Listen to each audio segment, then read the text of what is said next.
আচ্ছা, আনিসুর রহমান আশরাফি হুজুরকে তো মোটামুটি এখন সবাই চিনেন। বলতে গেলে যার ওয়াজ একদম কলিজায় লাগে।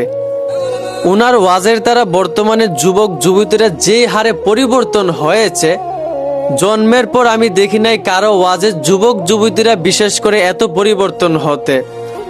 খোঁজ দিলেই দেখা যায় এখন প্রত্যেকটা যুবক যুবতীর ফোনেই আনিসুর রহমান আশরাফি হুজুরের বয়ান পাওয়া যায়। কিন্তু আপনি কি বলতে পারবেন সর্বপ্রথম উনার কোন বয়ানটা ভাইরাল হয়েছিল? কোন বয়ানটা সর্বপ্রথম যুবক যুবতীদের কলিজায় গীতেছিল? এই ওয়াজটা কিন্তু একটা সময় পুরো বিশ্ব কাঁপিয়েছিল। এই ওয়াজের দ্বারাই কিন্তু উনি পরিচিতি লাভ করেন। আমি জানি অনেকেই হয়তোবা এখন সেই ওয়াজটার কথা ভুলে গিয়েছে, কিন্তু এই ওয়াজের দ্বারাই উনি পরিচিতি লাভ করেন এবং হাজারো যুবক যুবতীরা পরিবর্তন হয়েছিল।